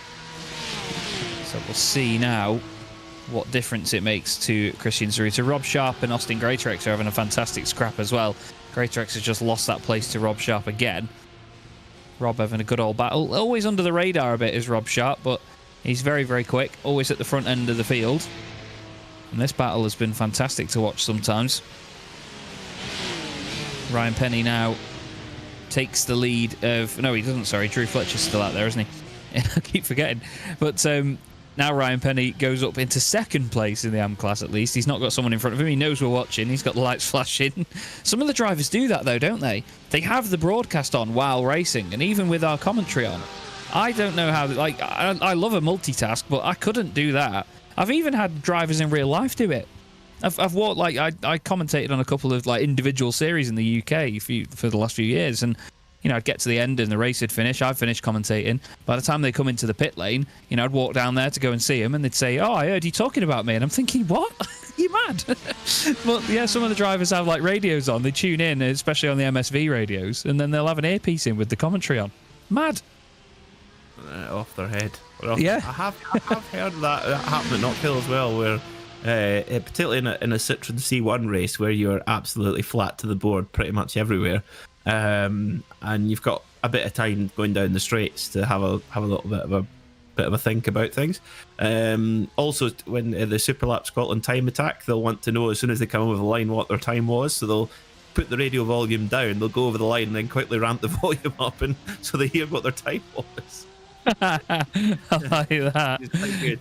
Yeah, so battle for the lead is on. Mark Baxter-Jones, now his lead has been, well, it's eroded to absolutely nothing. Cullen right on the engine cover there of Mark Baxter-Jones as they come down towards Indianapolis, and Cullen shows his intent then as he pops to the inside line, and Mark Baxter-Jones holds his line on the outside, and whoa, Cullen nips the nose off as they come through into Indianapolis. Cullen back to the lead of the motor race then, and I'd expect that based on the fuel that we saw earlier on, I think Mark Baxter-Jones will be due a stop at the end of this lap. Yeah, absolutely. He's not going to be too upset with the fact that Cullen has got past him there. He knows that there's still quite a while left in this race. There's longer than one of our sprint races still left here, but then again, at Le Mans, that's going to feel like one lap with just 17 minutes left to go here. It's Cullen from Baxter-Jones, Elia, Greatorex, Sharp, Cummings, Crawford, Johnson, Zaruta and Clark. Your top 10. Drew Fletcher leads the AM class at the moment. Ryan Penny is in second position. But of course, some of the positions are not quite as they were because of pit stops that have started happening again. Gilles Gardner, Kim Such and Alistair Hatcher complete the AM top 5 at the moment. But Johnny Cullen retakes the lead on the circuit.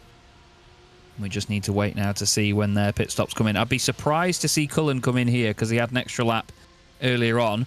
And Saruta here has been caught up with other cars on track. That is not ideal, is it, Peter? Because it's all well and good thinking, oh, these cars won't fight me. But when you can easily get past in a straight line, why wouldn't you? You may as well go past and sort of give each other slipstream because it helps you both in the long run. Yeah, it might be that Saruta is just carrying it. So looking at Saruta, he right now refreshed my time screens. So Mark Baxter-Jones is in. Saruta, so Stuart Clark is due a pit stop. So Saruta's car will be running quite a bit heavier. So yeah, Clark will definitely have an advantage on the straight there, but I think we'll see a run of pit stops now. Elia in as well. So again, the 11/10 racing cars, they've clearly been doing their preparation because they've got a strategy that they've calculated and they're doing an identical run plan. Mark Johnson, he's going to crack on and do some more running. So he will, next time he comes around, there'll only be just about 11.5 minutes of the race to go, so it'll be quite a small splash and dash then for Mark Johnson. He's been under the radar as well, actually, in the Brumos colours, but going really well. Up to 5th place temporarily while the others pit around him. We had Stuart Clark on our screen for just a second there, but look at Baxter-Jones compared to Christian Saruta. What is it, 4 seconds? Yeah, 4 seconds between the two of them as it stabilises now. Now they've come out of the pit lane. So Baxter-Jones has made it work. You mentioned Brumos there. Do you know where the Brumos name comes from? I think you know that I don't, Peter. But no. I could have surprised you.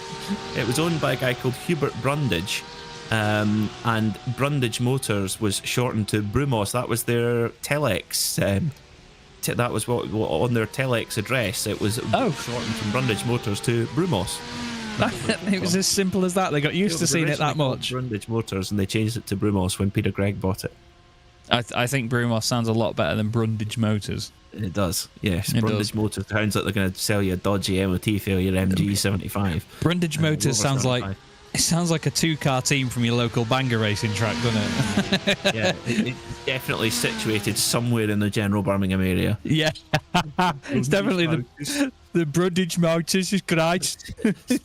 Speaking of people from that general area, Austin Greatrex is sitting second at the moment. There with, it is. Rob Sharp right behind him. And, big defensive run there on the run to Mulsanne corner with Sharp. Whoa. Push there, going it's just a little bit in too hot and got it in a little bit deep. And Greatrex carries on and pulls a few valuable car lengths out there. And all of a sudden, Greatrex is 19 seconds behind Johnny Cullen. Where did that second stint? Cullen's been really, really on it. Yeah, he's been absolutely on a mission, hasn't he? Johnny Cullen, he is just flying. But then again, I mean, Greatrex has been fighting with Rob Sharp for a long time. They have been swapping places here and there, so that's probably what it's cost him in the end. He's not just been sat in the slipstream, and Rob hasn't just been sat in the slipstream either. You know, the pair of them have been swapping around time and time again, and that is a definite example of what it can cost you when you race each other around a circuit like this. Is Rob has a bit of a moment on the exit of Arnage, and James Cummings now flies up to the back of him. He'll welcome the idea of having some slipstream too. James Cummings, another one that's under the radar, but normally he's not quite as under the radar as Rob Sharp. He's usually right up there at the sharp end. Hopefully I'm not the only person in the world that made really jump. But James Cummings now just, like I say, gliding up to the back of the Aubrey's racing machine, following him through the Porsche curves. I love watching the shadows raise up that wall as they get closer and then move away again. It looks so awesome. But look at the way they have to just make micro adjustments as they come round here, just getting the car tucked in and then realising when it's gripping up and when it's not, trying to just glide it as smoothly as you can round there. And then I imagine diving into the pit lane.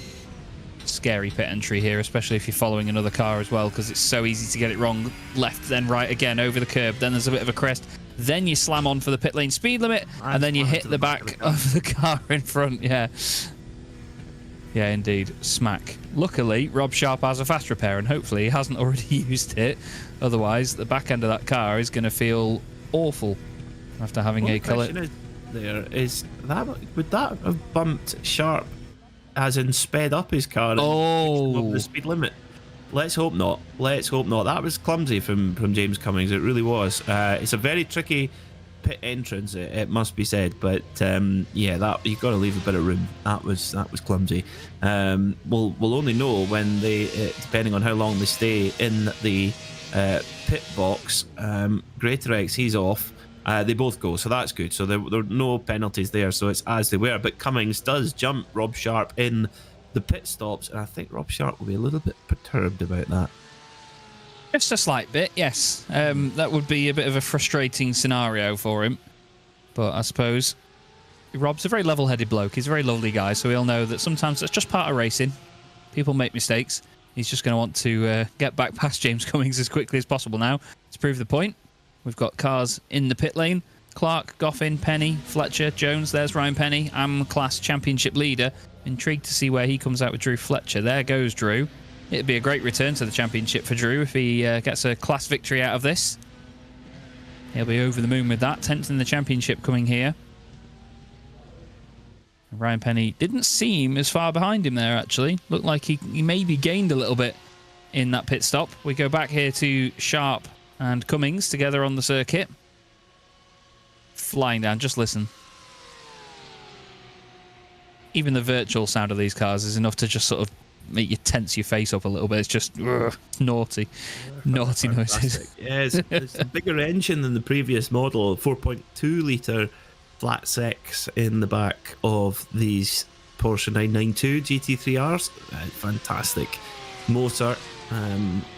Going on from the RSR, which also moved up to a 4.2 engine, but had quite a different note to this GT3R, even though the engine capacity is the same, the cylinder layer is the same. It's side by side then between Rob Sharp and James Cummings, and I think Sharp is going to get it done. Oh, nice. Wow, what a move there at the second Mulsanne chicane, but Cummings will hope to snap straight back again at the Mulsanne corner. Meanwhile, Austin Greatrex looking in his mirror saying, "Thank you very much, chaps, that'll just do me fine. I'll escape into the distance. After all the pit stops are now said and done, Cullen leads by 4 seconds from Mark Baxter-Jones, who in turn holds 5 seconds over third place Christian Tsuruta. So right now, looks like third place is kind of the best Tsuruta can hope for now. He does have a good gap back to Johnny Elia, so is a bit of damage limitation for Tsuruta, but that will narrow the gap down for the final round at Sebring and Endurance. So basically a winner takes all at Sebring. Amazing. That would be absolutely awesome, wouldn't it? Really setting us up for a finale. That's the thing with these sorts of circuits, though. We always look forward to coming to them because we know that it can really spice up a championship, especially having it at the end as well when there's less time to recover. That's one of the best bits about it. You've got all these drivers that are under so much pressure because at the end of the day, it's only them, you know. It's not like an endurance format where there's 3 drivers in a team. They don't have other drivers to sort of rely on for the performance of that car. It's them and them only. Can't believe there's only 8 minutes left to go, though. This has absolutely flown by here at Le Mans. It's not the most sort of on the edge of your seat, side-by-side racing sort of races, but it's always the intrigue of the strategy that keeps us on the edge of our seats with these races, because you can do so much, can't you? You can calculate and adapt your setup and your strategy so many times in these races because there's not as much logistics involved in the sim. You can just do it all yourself from inside the car. So it really does keep us guessing, and I love that. You do have a bit more time going down the straights to think about it as well, and to make adjustments. But I do think with the longer lap here at Le Mans, you are, if you get it wrong, it can really penalise you. Whereas other circuits, it's a shorter lap, it's not such a big problem. But yeah, here at Le Mans, if you make an error with the strategy, it really, really hurts. But Rob Sharp, tell you what, he's fought back from coming out the pits on the wrong side of James Cummings, and he's pulling away. He's checking out there. So 6th place right now for Rob Sharp, looking pretty strong. And Greatorex a little bit further up the road in 5th. Mark Baxter-Jones has actually just shortened the gap a touch to Johnny Cullen over the last lap or so. It's now down to 3.6 seconds. It was up over 4 seconds not all that long ago. So Mark Baxter-Jones, he's on it right now. It's going to be a big ask with, what will we say, 2 laps to go, including this one? Yeah, I would say 2 laps including this one. So, oh no. Well, actually, could be this one. 2. Yes, this one plus one more. Yes. Yeah. My maths is no good at the moment, but I say it at the moment. But Mark Baxter-Jones is certainly pushing now in this later stage, and that's the thing. Some of the drivers at this point will be comfortable with the fuel that they've got in, and they'll know they can push. Other drivers will start to realise the closer and closer they get to the end that they might have to fuel save still that little bit here and there. You know, it can come down to just half a litre sometimes that you have to save just to comfortably make it home and have to push if you need to defend from a car chasing you down. But Baxter-Jones, he's definitely in attack mode right now. You can see the smiley face helmet of Johnny Cullen. He'll certainly be smiling under there as well because he's played an absolute blinder here. You have to say, though, that Baxter-Jones in that middle stint, he would have kept him on his toes there. He certainly kept him awake, didn't he, with that strategy? Certainly maybe surprised him even at that point. But I'd say that Tsuruta's done a great job here as well, you know, not taking anything away from Cullen because, you know, Johnny needs this for his championship charge. But the recovery by Tsuruta to make it work as well on the strategy, that first stint, I'd say, was probably the most important, wasn't it? Really pushing to gain those places when it mattered. Yeah, I think it was really a win or bust for Johnny Cullen for the championship. He came in to this round 9 points in arrears behind Tsuruta. So yeah, it was win or bust, and that's exactly what he's done. And luckily for Cullen, he's got a car between himself and Tsuruta, which helps, of course, with the number of points gained in the championship. And going into Sebring, it's a bit of a cliche, but it's absolutely true. Anything can happen at that place. I would say it carries more.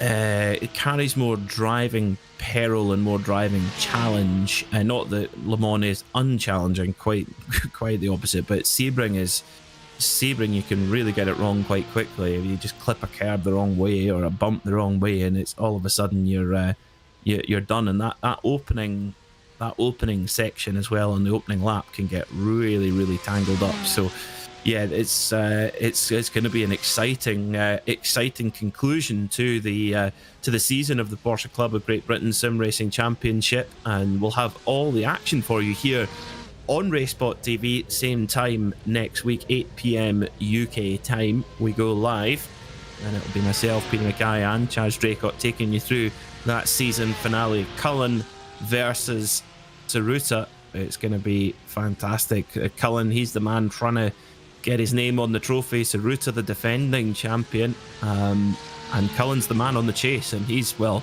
put down a marker here at Le Mans in this. And is it the endurance format is does the endurance format suit Cullen more? Well, that's it. We do always have drivers, don't we, that are stronger in certain race formats than others. Drivers with different levels of consistency, different levels of sort of patience, and being able to push at the right time. That's what's so key in endurance racing, when you can really go for it and use all that fuel up. But we have drivers that sometimes just, I don't know, they just suit a certain format. They just get into the right mindset. That's what's so important with stuff like this as well, is being in the right mindset for a race like this. And we always see a difference in results, and that's what keeps the championship exciting. There's no clearly dominant winners. There's always at least somebody challenging the front runners at all points. Here is Drew Fletcher leading the AM class. He's got one more lap to do here. He's got Ryan Penny just a few seconds behind him. But Drew is, well, pardon the pun, flying at the moment. He's a pilot. And Gardner is running very well in third position at this moment in time as well. Gilles had a bit of an upside-down season as well, hasn't he, in the AM class? He's had some great results, and then other times something's just not quite worked out for him. I've just realised as well that Mark Johnson is apparently typing in the Discord chat. He should be racing out there, should he not? But he's showing us out of the race. Yeah, that's not a good sign if you're the type. I mean, it's either not a good sign or amazing multitasking if you can type in Discord and drive at the same time. What a pity, but Mark Johnson had been really going about his business quite well. That is really a shame. So on to the final lap we go then. A minute and a half on the clock as our leader's just coming down into Mulsanne corner right now. It's been a valiant charge from Mark Baxter Jones. In fact, it could be a valiant charge because he used to run in those colours, didn't he? The Kramer Valiant cars. But Johnny Cullen, really the master of Le Mans today. He's played the strategy perfectly, and critically, I really think the qualifying performance was key to getting that run early on. Yeah, definitely. It gave him that confidence as well on the pace, because admittedly, sometimes in practice sessions in iRacing, if you have what's known as an invalidated lap time, if you go outside of track limits and you get an incident point, it does still count your lap in practice. So sometimes people go out there and set really fast lap times, hoping to sort of get in the head of the drivers around them. But qualifying is the real indicator, and that shows everybody exactly what you can do when it's a clean lap time. And I think that Johnny Cullen would have just had his confidence heightened by that, especially with knowing Tsuruta was down there, and that would have fired him up to say, look, I need to go chasing this now. I have to go and push.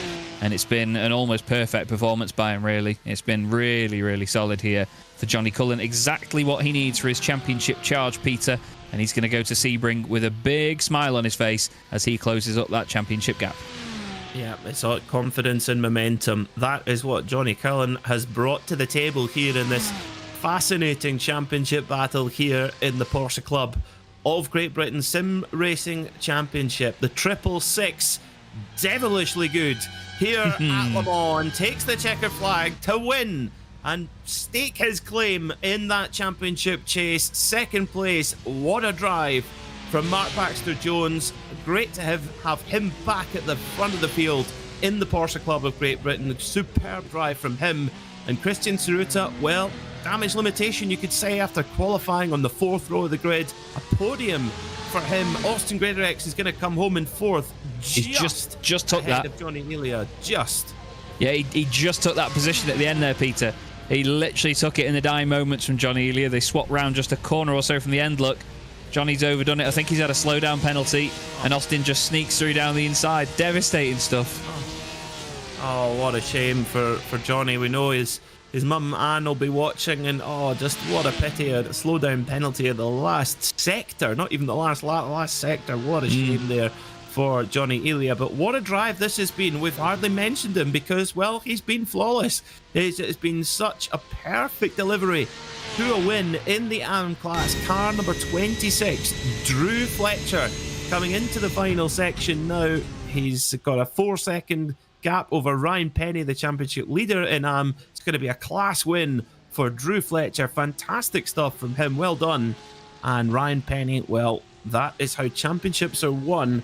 He's 12 points to the good from Alistair Hatcher coming into this race. He comes home in second. Hatcher not really anywhere to be seen.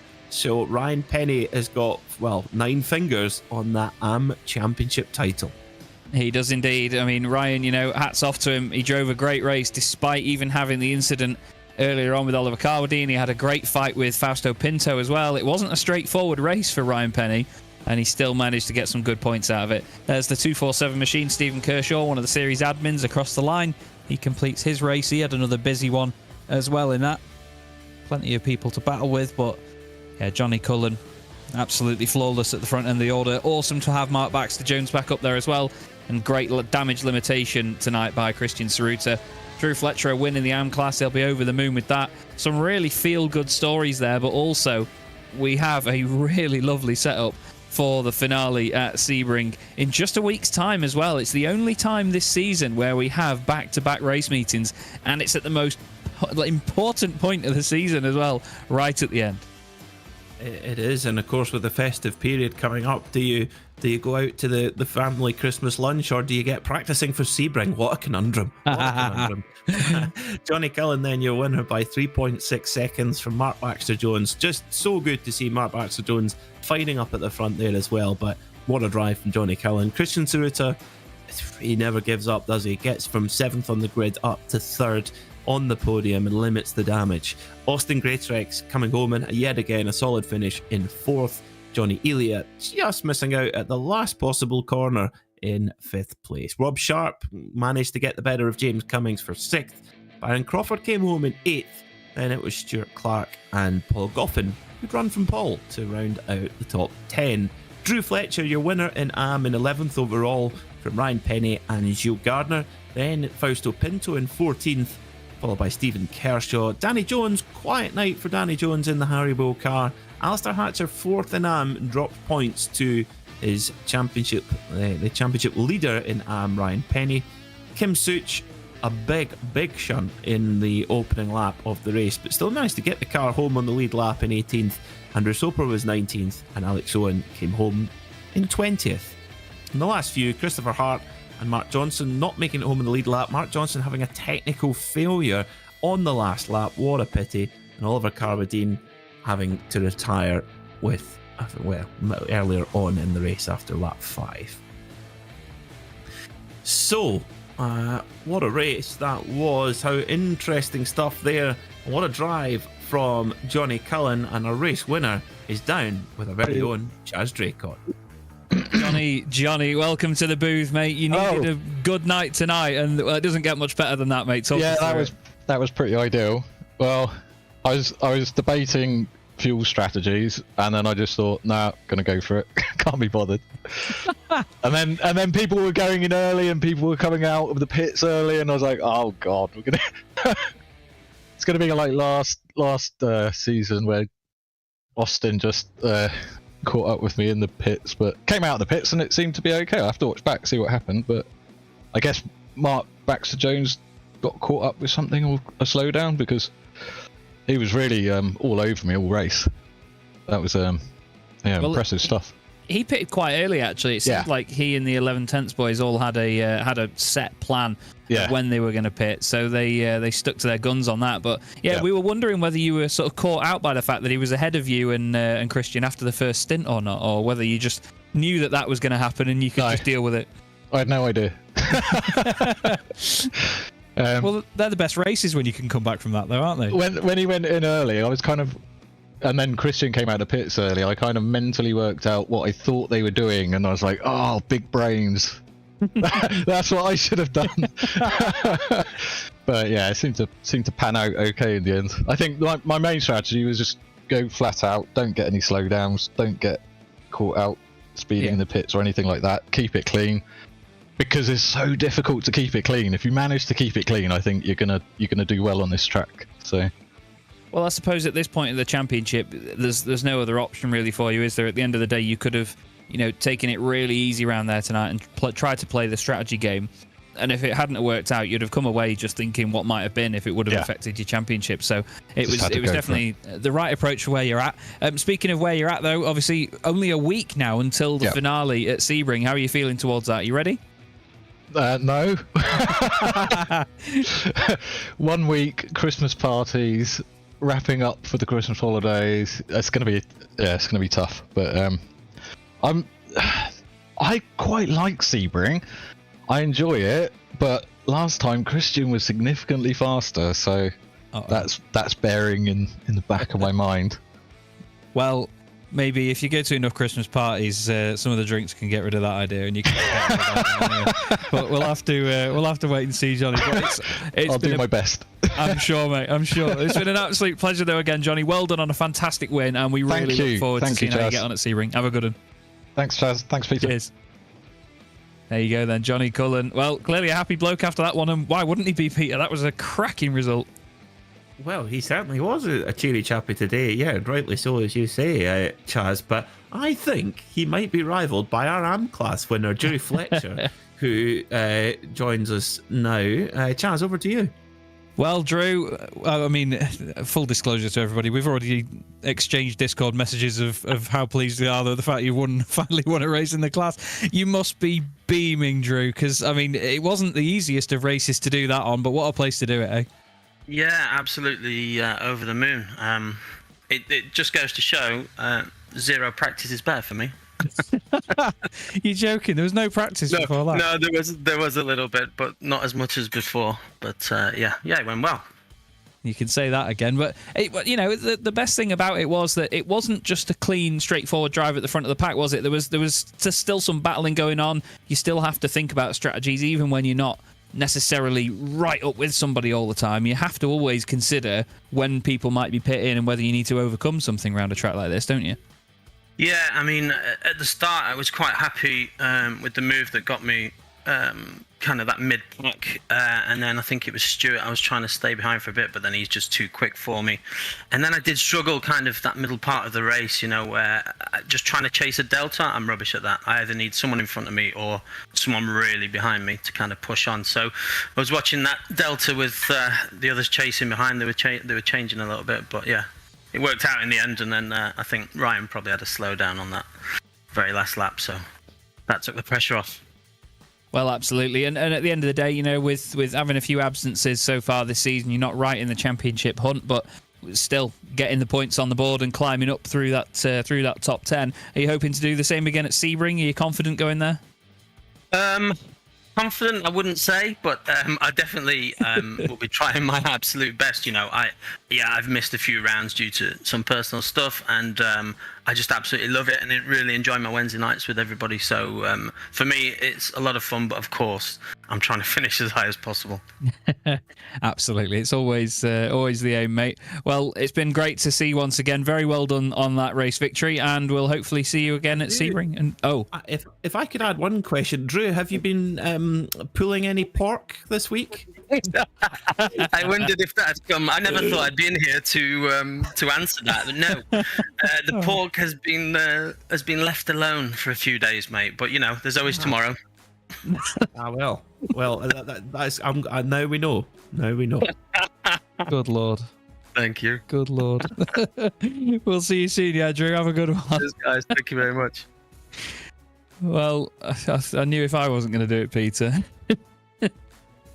Yeah, you were just bottling it, Chaz. We had to know. We had to know. Always bottling it. For context, ladies and gentlemen, Drew Fletcher was preparing a meal for his, I think for his street. Actually, I think they were having a barbecue, and he was doing the pulled pork, and his arm, particularly his right arm, was sore from doing all the pulling of the pork. So good to see the works. If you give yourself a it's good for because he came home our winner in the AMCLA. Well, yeah, absolutely. He'll be over the moon with how that went this evening. It's just, yeah, there's always got to be context with these jokes, hasn't there? That's the thing. We have a lot of running jokes in this championship and in this commentary box, and that's what makes it such a good time. One more interview to go, though, Peter. Who do you reckon? We've got a couple of people waiting down there. Dealers, chance you go for it. Let's go for Ryan Penny. Actually, no, sorry. Apologies, Ryan. I didn't realise that Christian Zaruta was in there, actually. Christian, welcome to the box, my friend. An important night for you, this one, and good damage limitation. Talk us through what's been going through your mind. Oh, recovery required. Well, it just all started going wrong from the qualifying, really. I had a shunt just as we were about to start the first flying lap with Byron. And so I had to park it, pit it, and start again. So I've lost like 2 laps on what I would have got.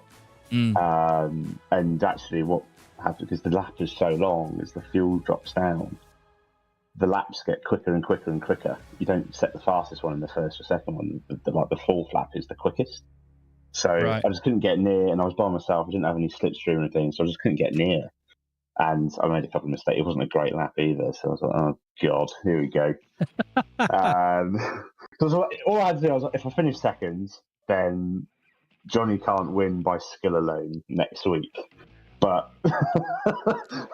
as it so happens, we're keeping it a bit spicy for the last one. So, yeah, it was a bit of damage limitation. I just thought, well, let's make up and try and get up to at least third. Try and do some interesting things in the pits. So I didn't take full fuel in the pits. I took light fuel. I took 2 lighter fuel loads to try and confuse Johnny. Didn't work. And then got about 1,000 slowdowns trying to catch Mark Batts-Jones, who was absolutely flying along.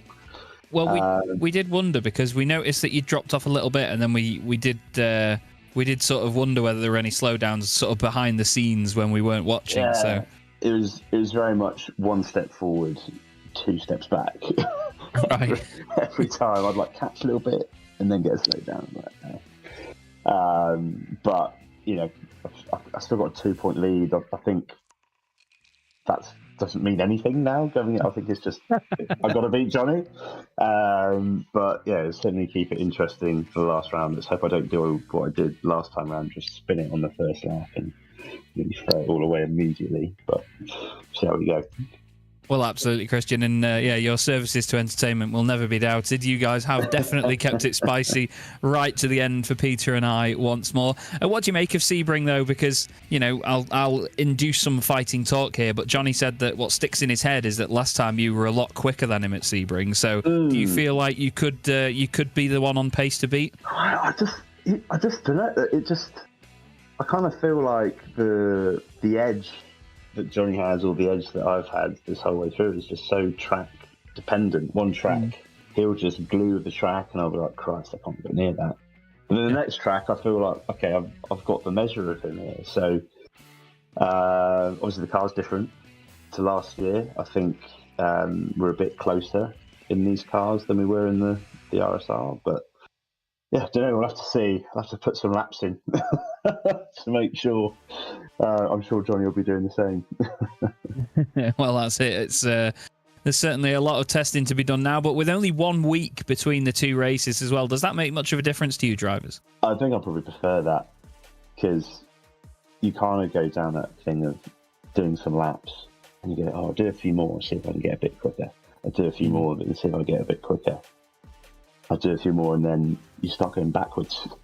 And because you're trying too hard. So I think I'd almost prefer it to be a week to kind of not overdo it, if you see what I mean. Just get in the sweet spot and then go do the race. So, yeah, I don't think it'll make too much difference, but it just means you can carry over a bit more from the last round. There's less of a gap. Well, we'll have to keep our eyes on it, mate, and trust me, we will. Peter and I will be loving it. We're going to be rubbing our hands together all week, ready for the finale at Sebring, mate. But again, well done on the fantastic recovery today, and best of luck for the finale in a week's time. We look forward to seeing you there. Cheers, Chaz, and cheers, Peter. See you then. See you later, buddy. Well, there we go, Peter, Christian Saruta. Certainly some interesting mindsets ahead of the finale, which, I mean, you can probably hear the smile on my face. I'm so excited for it now, especially because there's that 1 week between them instead of having 2 weeks to prepare. It's going to be fantastic. I cannot wait to see who comes out on top. Whoever does come out on top in that pro class particularly is going to be a deserving champion. It's been so tight between Christian Saruta and Johnny Cullen all season long. We will have all the action for you here on RaceSpotTV in a week's time, December the 20th, 8 o'clock UK time. Join us for all the action at Sebring International Raceway. Do not miss it. From us all here at RaceSpotTV, thanks so much for joining us, and good night.